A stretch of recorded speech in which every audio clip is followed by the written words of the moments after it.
भगवान श्री योगी रामसुरत्कुमार की जय। सर्वं योगी रामसुरत्कुमारार्पणमस्तु।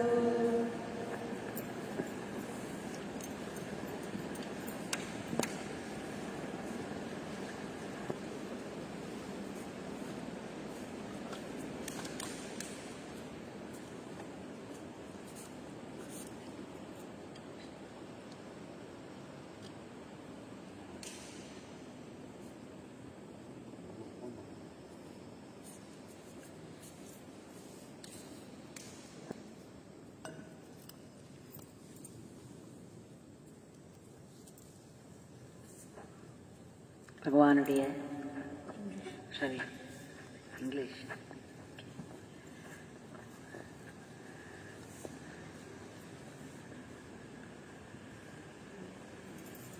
We had a wonderful Divyanama Sankirtanam.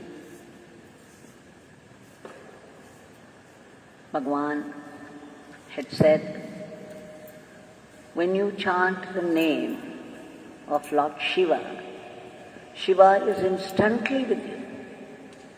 When you chant the name of Rama, Rama is instantly with you.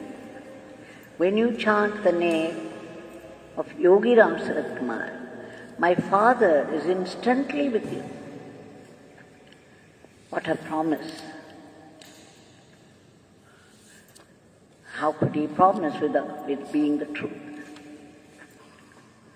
So this 1 hour, Bhagwan has been with us, singing with us, dancing, laughing, moving about.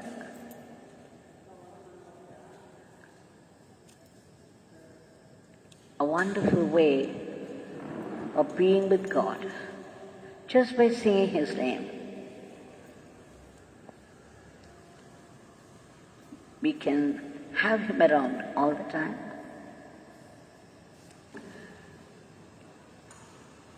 Today, we shall see 1 or 2 glimpses of Bhagwan's life, Bhagwan's teachings through Sri Appanayengar. All the devotees of Bhagwan Yogi Ramsuratkumar know about him. People who have been coming for a number of years, right from the 70s,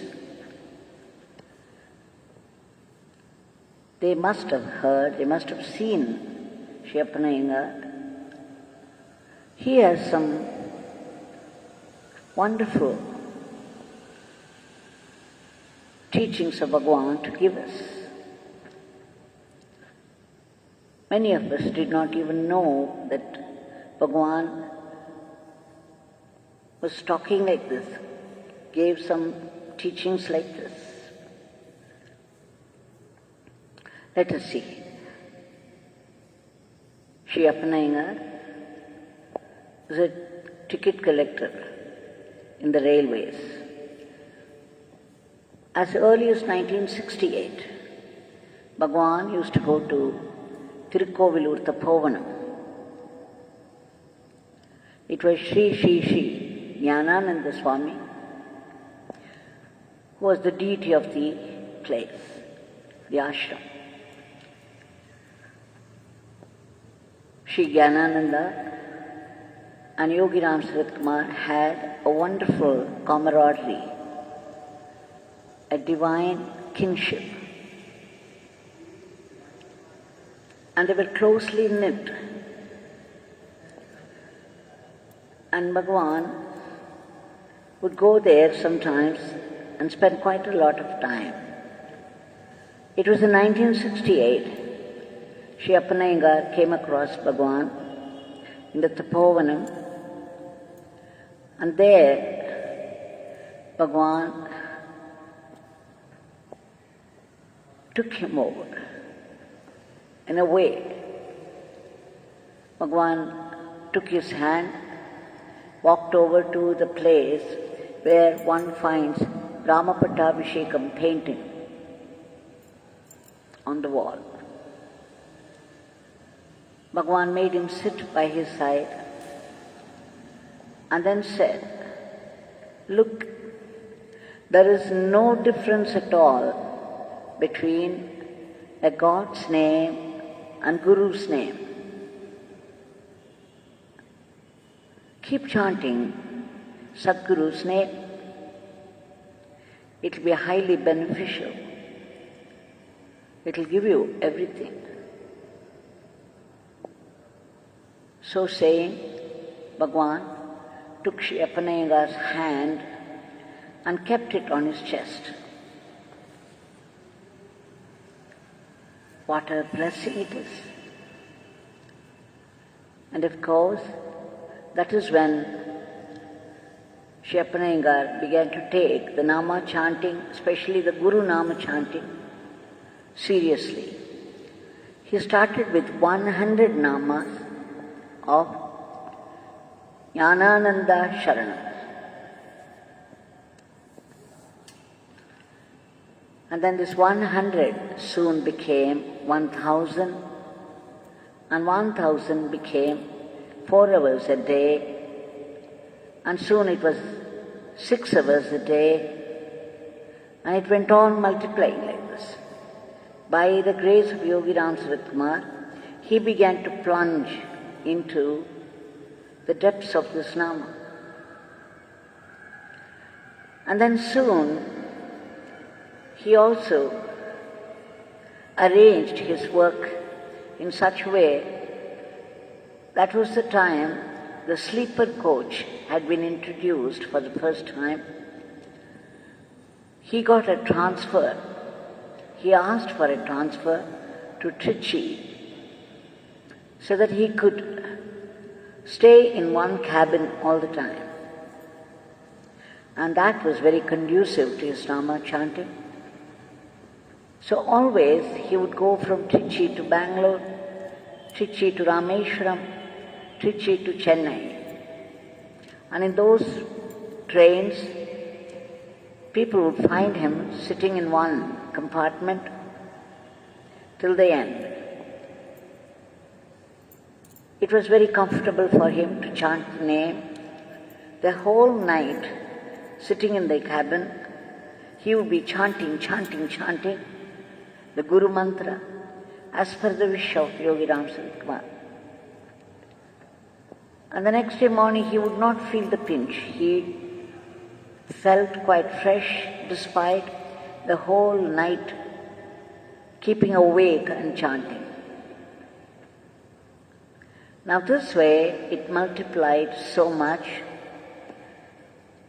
12 years of chanting, and finally he completed 80 crores of namas. So he expected something to happen. But what happened was the reverse. Because of his inner transformation, inner sadhana, do not think that things became easier for him in the outer life. No. Sometimes it was worse than others. In fact, on that particular trip from Trichy to Rameshwaram, as soon as he reached Rameshwaram, he generally would go to a hotel or some place of stay, have bath, and immediately rush to the local temple. If there is a sadhu in any place, he would go prostrate before him and then take him for food. This was his routine, along with the intense Namajapa. But this time, he was unable to do any of those things. He was very frustrated, very angry with himself and with God. He went straight to a room, lay down, and went to sleep. And then he had a dream. And in that dream, Parvadavardhini is the deity of the place. She appeared in his dream and said, "Why have you not come to the temple? This is what you have always been doing. What happened? You have two Mahatmas looking after you, and still you feel that you have difficulties, you have suffering. How can that be? All right, now you come to the temple." The order came straight from Parvadavardhini. He woke up and he knew immediately it was the command of the Divine Mother, and he could not disobey. He just had his bath and rushed to the temple.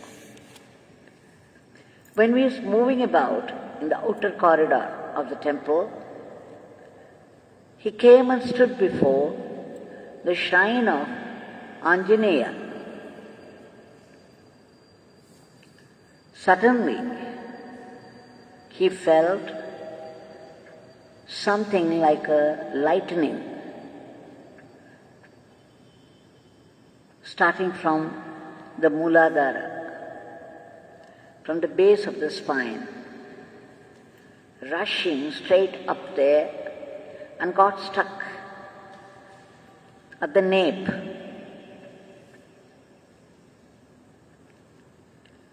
And then it was unable to go further. He developed an intense headache, unbearable headache, and he felt that his head was going to burst out, explode into pieces. And then somehow he managed, and he came to the shrine of Divine Mother. Surprisingly and unusually, the pujari was there. He was alone, and there was no one else in the shrine. And the pujari said, "Oh, you have come. Just see, Divine Mother has chosen to give you darshan all alone. When she is giving darshan, she doesn't want anyone else here. She is giving you a private darshan." So saying, the pujari laughed and then gave him prasad and said and declared, "Hereafter you will not have to go through any difficulties. Divine Mother will be with you." After he listened to these words of blessings, he remembered suddenly what Swami Jnanananda said way back in 1968, that is the late 60s. Shri Jnanananda Swami said, "Divine Mother will be with you all the time, will look after you." And now he remembered it. You see, by then he had completed 80 crores of namas. It is after 80 crores of intense namajapa he felt the arousal of the power, the serpent power. Now, Swami Jnanananda had already attained Mahasamadhi.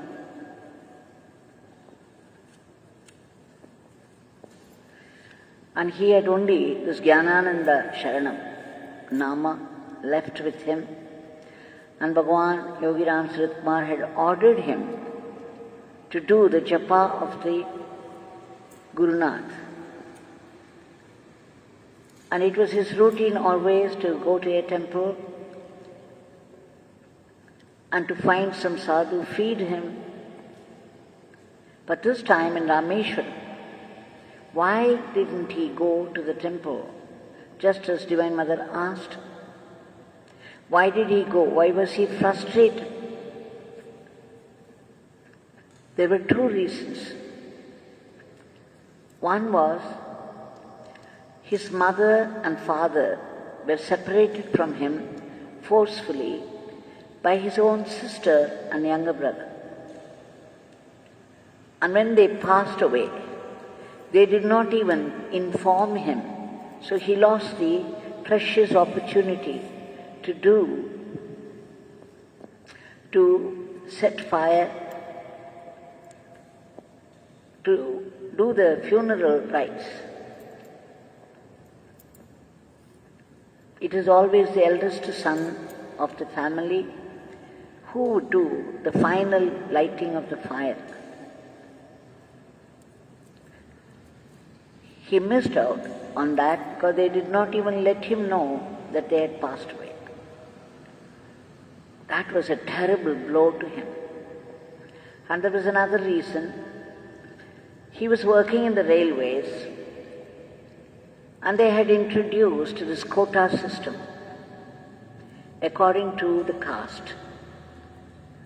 And they had allotted 14% for the backward castes. And in order to fill up that requisition, the requirement, the departments were doing all kinds of things. There was a man who joined and was in the job only for 5 years. Now he was taken over Appanayangar and given a high post because of the quota. Now that was again another blow to him. After 28 years of experience, he was overlooked, and someone else had been pulled up over him. Someone with only 5 years experience, just because the quota was there. So he was thinking, 80 crores of namas. I've been chanting all the time. And this is what is happening in my life. And that is why he went to sleep. And then you know what happened? The Divine Mother appeared in his dream and called him, because the Divine Mother was going to give him a much more precious experience, a higher promotion is nothing compared to that. Even serving one's father and mother is a little dharma before this highest dharma, the closer kinship with God.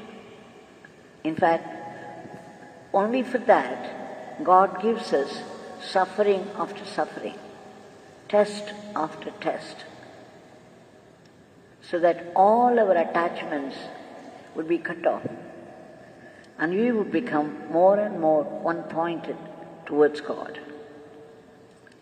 But then, Sri Appanayangar was not to know that. So he suffered, thinking that all those negative things were deliberately put in his path by those two Mahatmas. Parvadavardhini, when she appeared in the dream of Sri Appanayangar, she said, 2 Mahatmas are looking after you and you say you are still suffering? What did it mean? The suffering that he thought was suffering was no suffering at all, considering the higher promotions, spiritual promotions, the divine had kept for him. We remember the incident when a lady came to Bhagwan and was crying so much because she lost her jewels. And then Bhagwan tried to make her sing the name. And every time she would start and again fall into a spell of tears. And then Bhagwan said, he turned to me and said, you see, Devaki, this beggar wants to give the crown jewel to her. But she is thinking of only those jewels that she lost. And she is unable to receive this crown jewel. Let's remember this. Now this is what happened, but then Divine Mother took over and gave him a wonderful experience. It was a burst of bliss at the same time because the energy could not go up from the nape to the Sahasrara. He had this terrible pain. When he was unable to bear it, he started to chant, Jnanananda, Jnanananda, Yogi Rama, Yogi Rama, Yogi Ramsuratkumar, Jnanananda, please help. And slowly, the pain subsided and he was left with a sense of elation. Now all that he wanted to do was rush to Yogi Ramsuratkumar Bhagwan and report everything. Wasn't he complaining that Yogi Ramsuratkumar, neither Yogi Ramsuratkumar nor Jnanananda Swami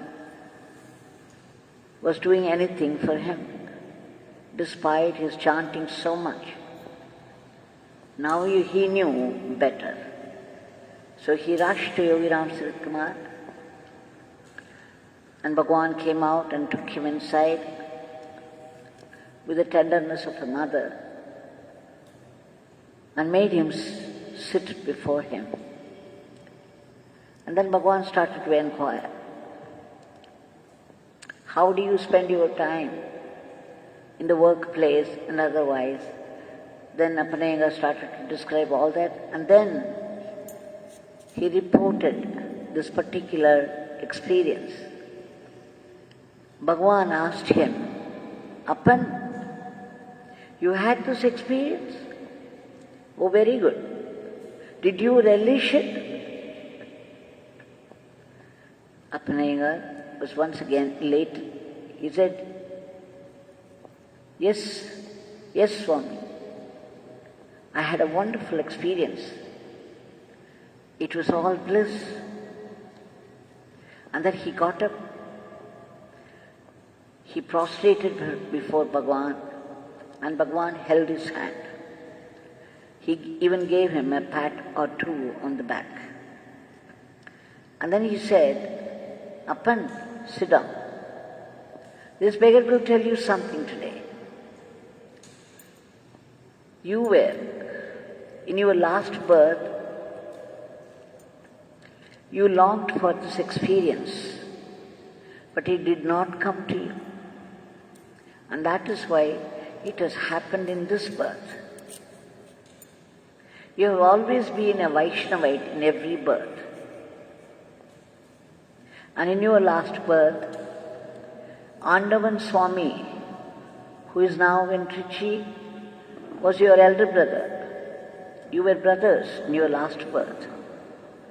Now this beggar would like you to go to Andavan Swami, prostrate before him and take his blessings. And this beggar would like to say something more. Very soon, this beggar would become very busy. He has 5 families to look after.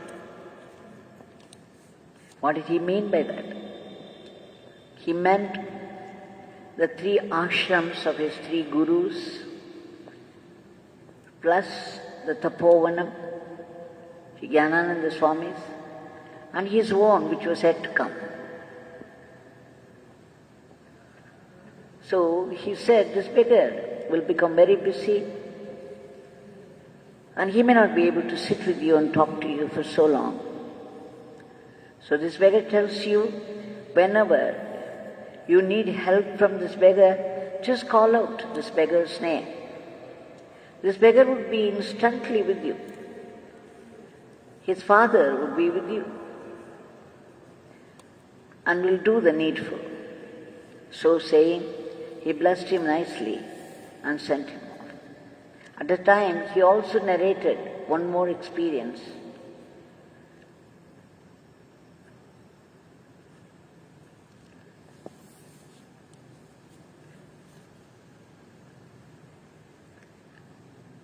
Now, when he had this experience in the temple, he felt a very sharp pain and he felt his head was going to explode. Now, when he came and sat before Bhagwan, after he prostrated before Bhagwan, after Bhagwan gave a pat or two on his back, he felt the experience repeating itself. Once again, something started from the lower back. It was something like a lightning. It went up straight, and again it went up to the nape. But now there was no difficulty at all. It was no more blocked. It rushed up to the Brahmarandra, the scalp, and then came down, settled in the Ajna Chakra, the space between the two eyebrows. Again he felt a burst of bliss.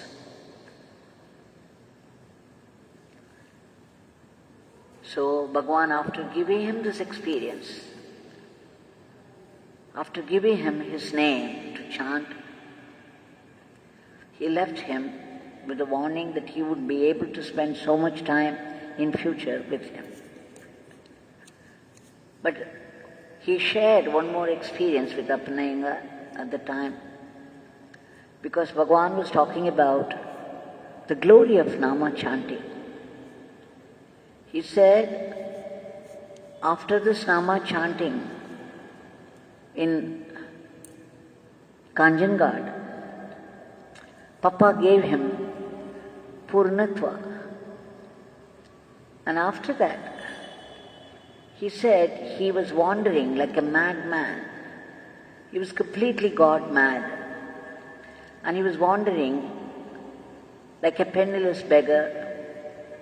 And once he found himself walking on the road, one of the roads in Bombay. And he was chanting Ram Nam and was walking along.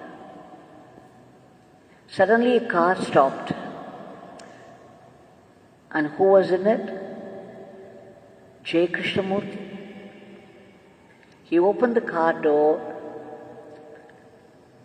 and looked at Yogi Ramsuratkumar and said, "Come on in. I would like you to come with me." Just think of Bhagwan. He was completely absorbed in Ram Nam and was making his way on the road, and suddenly a car comes and stops by his side, and none other than Jai Krishnamurti himself was very, very popular at that time. He was a renowned God man. That called him inside, get into the same car with him. Of course, Bhagwan boarded, and then they went to the place where Jai Krishnamurti was going to give a lecture. And Jai Krishnamurti would not allow him to sit anywhere except on the stage with him. And then Bhagwan said, Jai Krishnamurti started his lecture. There was pin drop silence, as they say, meaning everybody was so absorbed and listened with rapt attention. Even if a needle should have dropped there, people would have heard it. Such was the silence, the deep silence that prevailed during his lecture. And after that, suddenly Jai Krishnamurti ji turned to Yogi Ramsuratkumar and said, Now I would like you to give a talk to these people. Now once again, it was a shock for Bhagwan, but he could not say no. He said he was not used to giving lectures, but he would tell the audience whatever he knew. And then he started to talk about the glory of Nama. Bhagwan said to Shyapanayanga, when Jai Krishnamurti ji gave the talk, it was complete and deep silence. When this beggar started to talk the glory of the name, every 5 minutes, the audience were clapping their hands. And then somehow he finished the talk with a standing ovation from the audience. And Jai Krishnamurti was all love and kindness to him. When Bhagwan asked him, you see, Nama is everything for me. Nama sharpens one's brain, sharpens one's sensitivity to God. Whereas you say that Nama is nothing, Nama and Guru, it makes one dull. Why would you say that? To which Jai Krishnamurti ji said, oh, you and I are talking the same thing. Both of us are talking only the glory of God. Whatever I talk is not meant for the general audience. It is meant for the non-believers.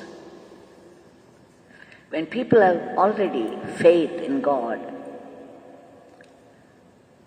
my talks are not necessary for them. This is meant for a certain cross-section of people, the intellectuals, who are unable to have faith in God. Once he said that, Jai Krishnamurti ji said that whatever he talked was only for the non-believers. Now Bhagwan was completely satisfied. Bhagwan was one of the greatest admirers of Sri Jai Krishnamurti. Often, whenever his devotees came to him, if he found someone more intellectual than emotional, he would recommend Jai Krishnamurti's books to them. He always maintained that Jai Krishnamurti is one of the greatest saints of India, greatest saints of the world.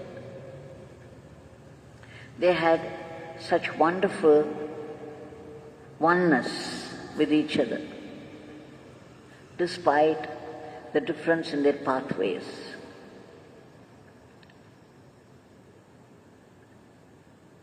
So you see, we learned so many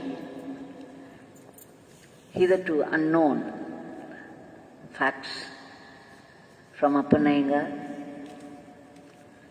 The things that Bhagwan shared with Appanayengar, he did not seem to have shared with anyone else. There are other things which Sri Appanayengar revealed to me personally when he was coming to the ashram. And of course he revealed to some other people also in his talks.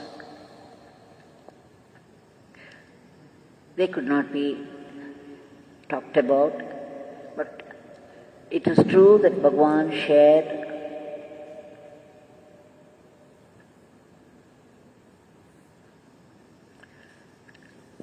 some of the intimate experiences with him, which he never revealed to anyone else. Appanayengar said, after Bhagwan left him, somehow he began to chant Yogi Ramsuratkumar mantra, and he felt the presence of Yogi Ramsuratkumar with him all the time.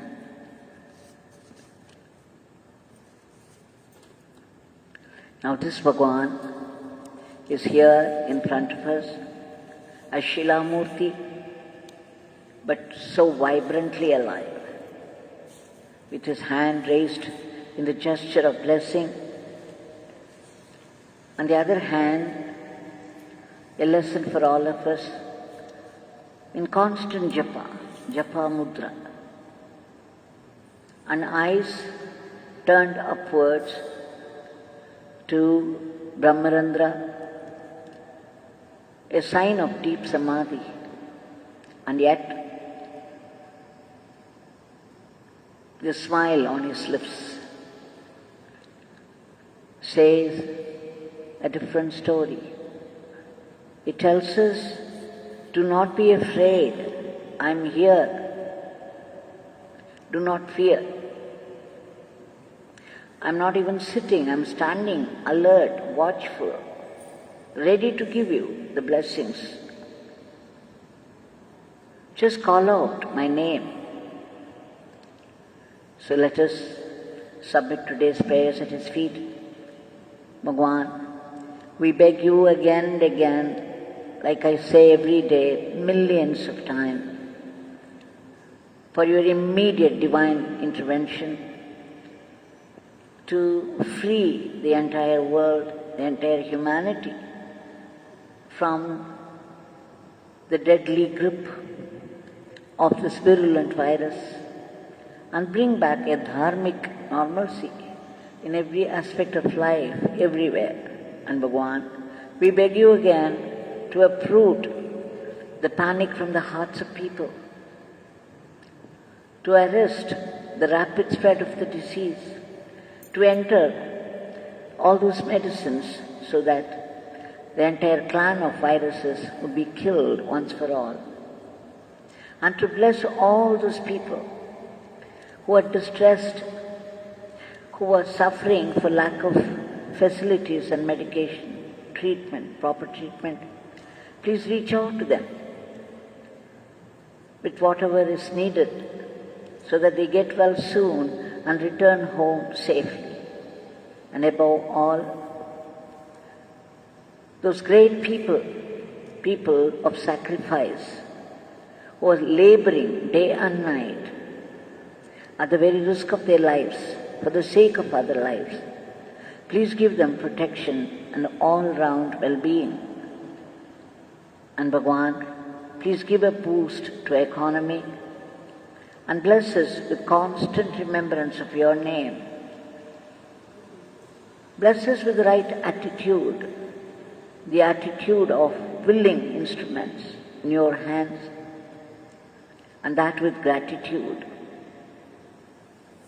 And above all, we seek that supreme blessing that would purify us completely, so that with a pure heart we would be able to see only your vibrant presence, your secret gaze, your secret smile behind all the events of life. Jai Yogi Ramsuratkumar.